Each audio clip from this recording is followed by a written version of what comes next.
3 designer बहू पर 1 दर्जी बहू पड़ी भारी। What the hell is this? ये कलेक्शन कल फाइनल होना था और अभी तक इसका प्रिंट स्केच तैयार नहीं है। सोनू, तुम लोग सो रहे हो क्या?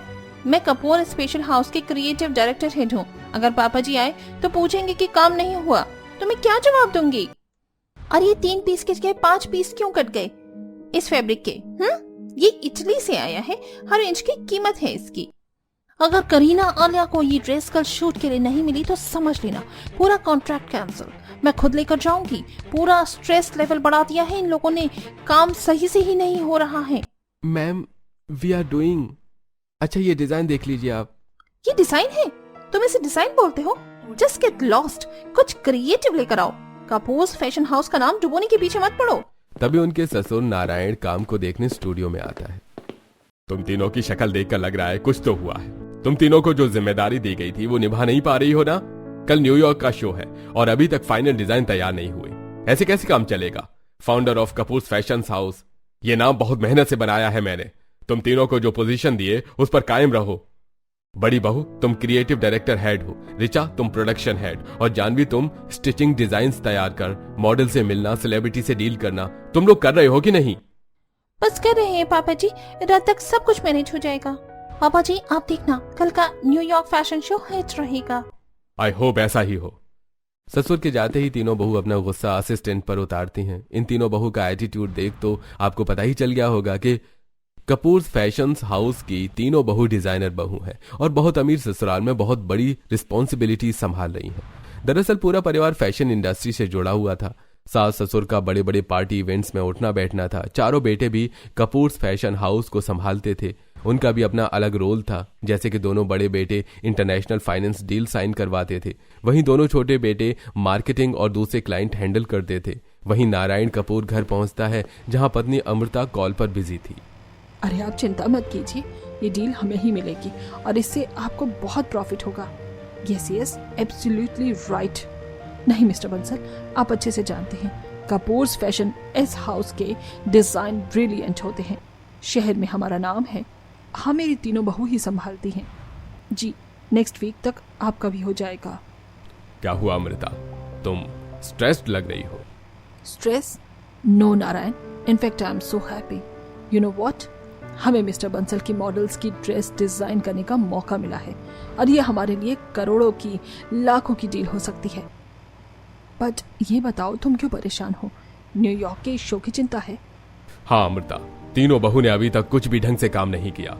रात को हमें वो डिजाइन्स लेकर निकलने हैं, कल सुबह तक पहुंचाना भी है।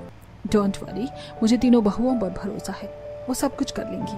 आखिर वो हमारे घर की 3 डिजाइनर बहू हैं। मैं अंदर के ऑफिस में देख कर आती हूँ क्या स्टिचिंग चल रही है। मैंने एक डिजाइन तैयार करवाया है। दरअसल कपूर फैशन में उनका एक अलग से ऑफिस था जहां पर अलग असिस्टेंट होते थे कपड़े डिजाइन्स करने के लिए। अमृता वहां जाती है जहां आसपास बहुत सुंदर सुंदर डिजाइनिंग वाली ड्रेस डमी पर होती हैं और वर्कर्स काम करते हैं। पारुल, तुमने मेरी कांजीवरम साड़ी तैयार की जिस पर चांदी के धागों का वर्क था? यू नो ना, कल मुझे इवेंट में जाना है। यस मैम, ऑलमोस्ट आपकी साड़ी तैयार है, बस फिनिशिंग देनी है, आयरन करना है। Good job, I love this smart work. Amrita यहाँ से अपनी तीनों बहू के पास ऑफिस में जाती है जहां काम को देखते हैं और उनके न्यूयॉर्क शो के डिजाइन तैयार हो जाते हैं।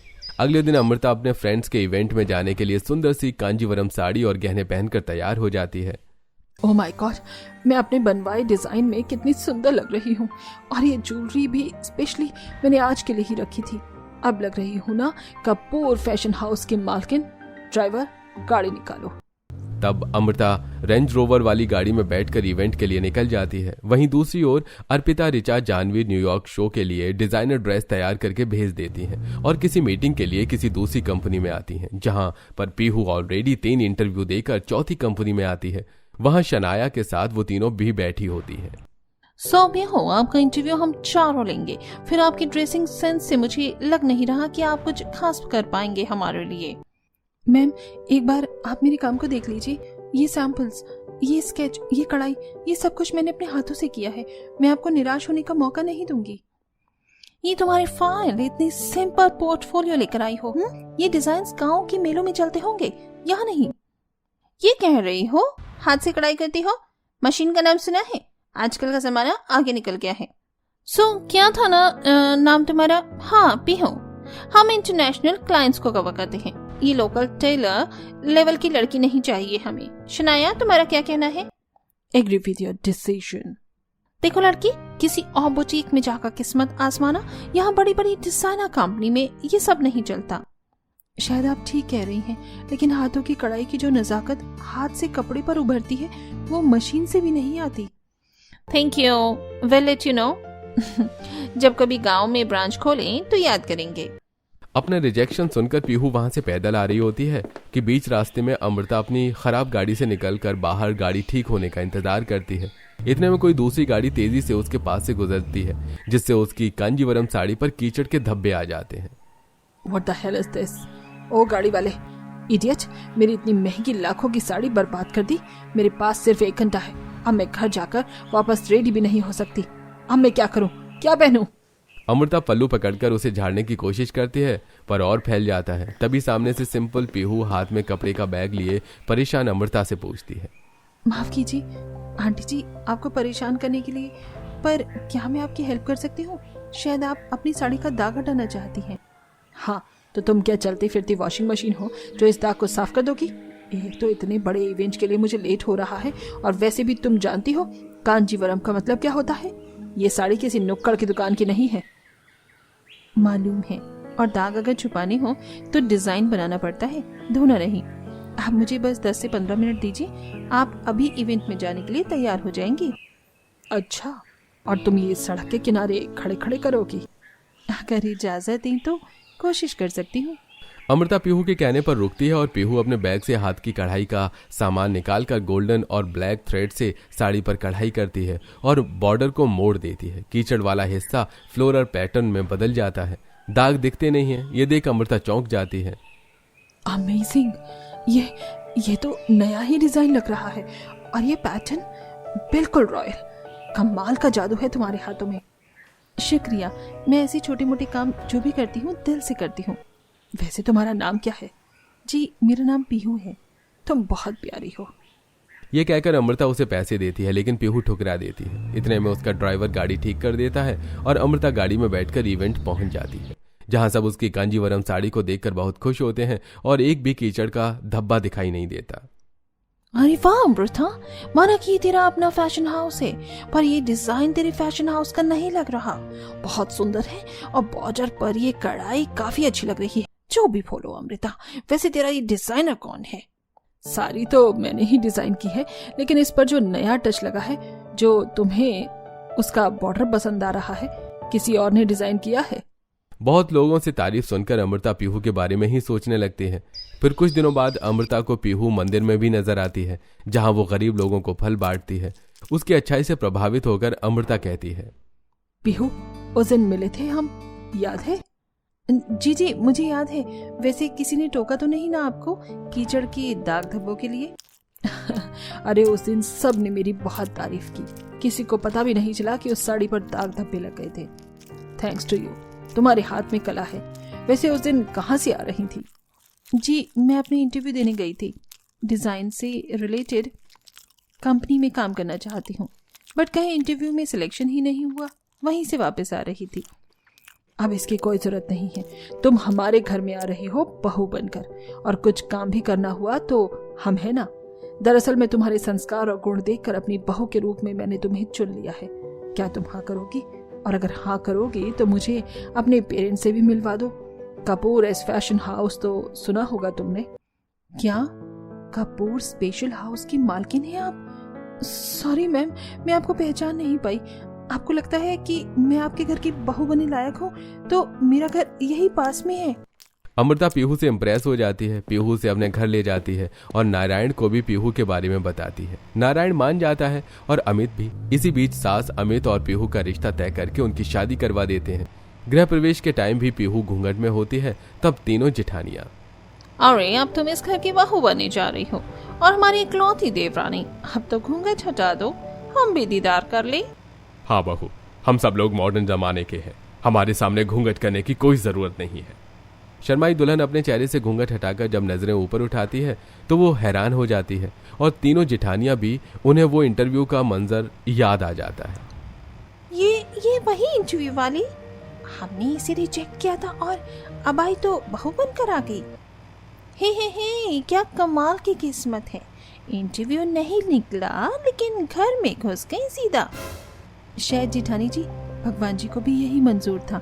अब नौकरी से बड़ी जिम्मेदारी मिल गई है मुझे। ये तुम दोनों के बीच में क्या बातें हो रही हैं? वो कुछ नहीं पापा जी, बस एक बार कंपनी में इंटरव्यू देने आई थी, मिली थी बस वही बात। अरे बहू, अब से पीहू हमारे घर की बहू नहीं, फैशन हाउस की अनोखी पहचान भी बनेगी। दरअसल इसे भी सिलाई कढ़ाई पसंद है। अरे वाह माँ जी, अब हमारी टीम में एक लोकल टेलर भी जुड़ गई है। सही है, तुम प्यारी तो लग रही हो देवरानी जी, लेकिन फैब्रिक बहुत घिसा पिटा है तुम्हारे गांव का। अरे भाभी छोड़ो ना, अब तो वो कपूर मेंशंस की छोटी बहू है, अब बहुत अच्छे अच्छे कपड़े पहनेगी वो। चलो सब लोग आराम कर लो, क्योंकि हमें कल से डिजाइनिंग कपड़े भी देखना है, डील्स भी पोस्टपोन में थी। सभी लोग आराम करने चले जाते हैं। वहीं पीहू अपने बहुत बड़े अमीर ससुराल को देखकर काफी हैरान थी। साथ ही कुछ देर अमित से बात करते सो जाती है।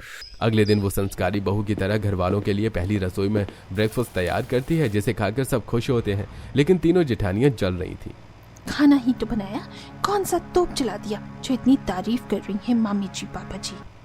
बहू, तुम्हारी ये साड़ी बहुत सुंदर लग रही है। ये भी तुमने खुद से ही बनाई है?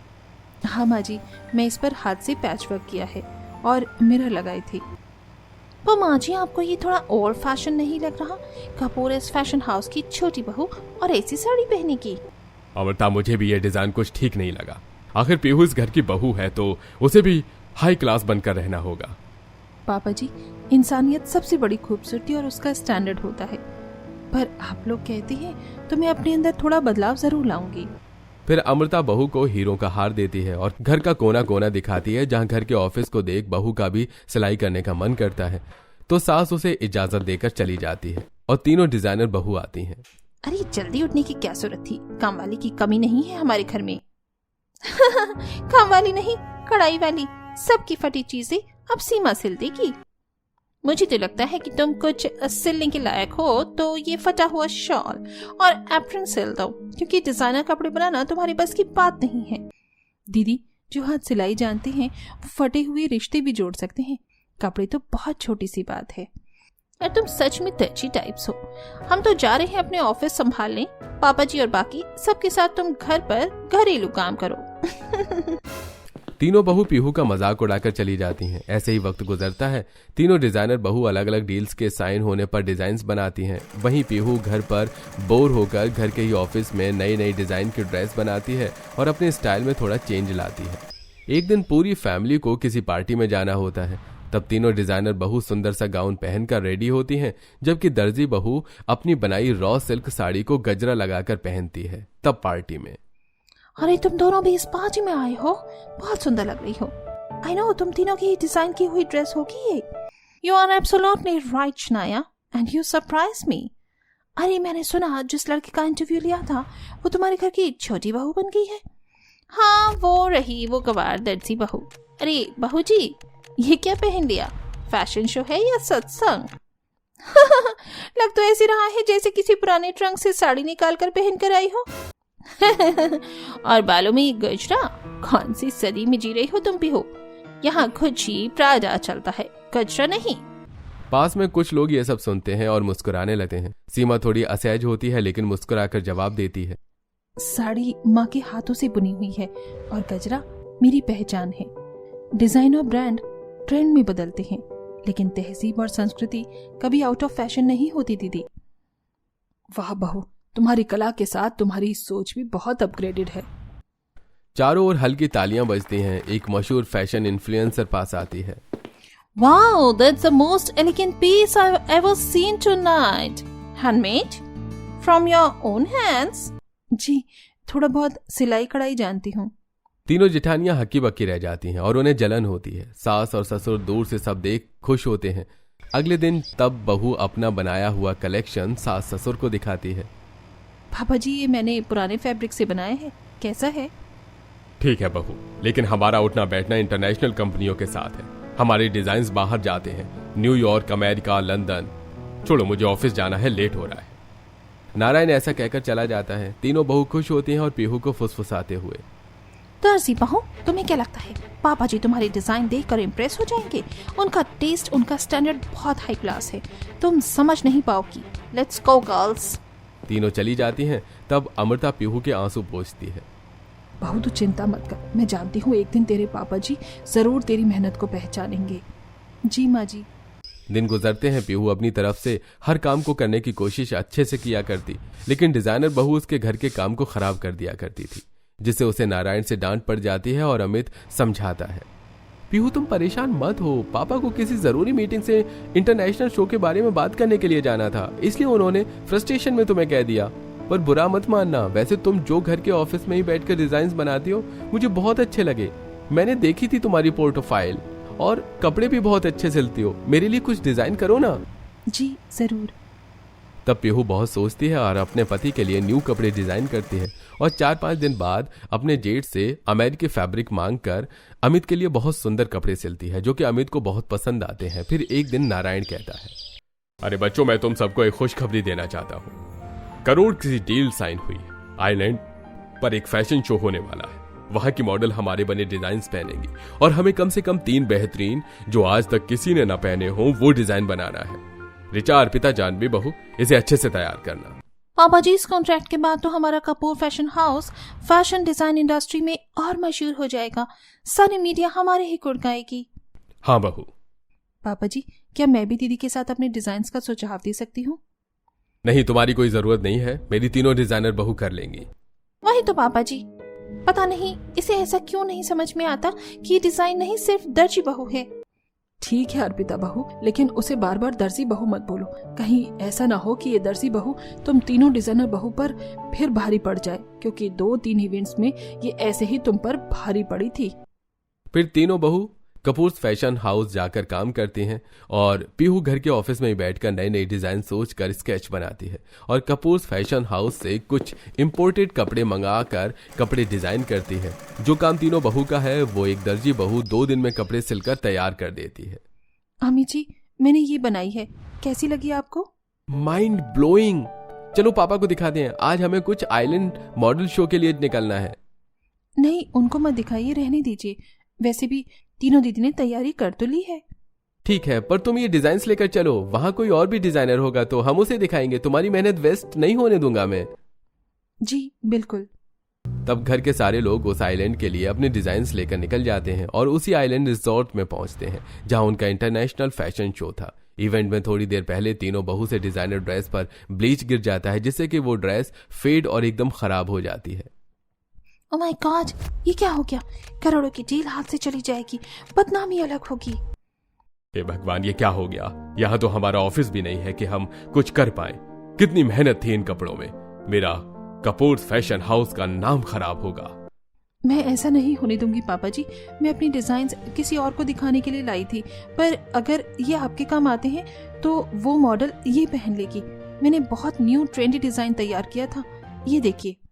अरे वाह, ये तुमने बनाया बहू, मुझे विश्वास नहीं हो रहा। तभी एक डिजाइनर गुजरते हुए देख लेता है।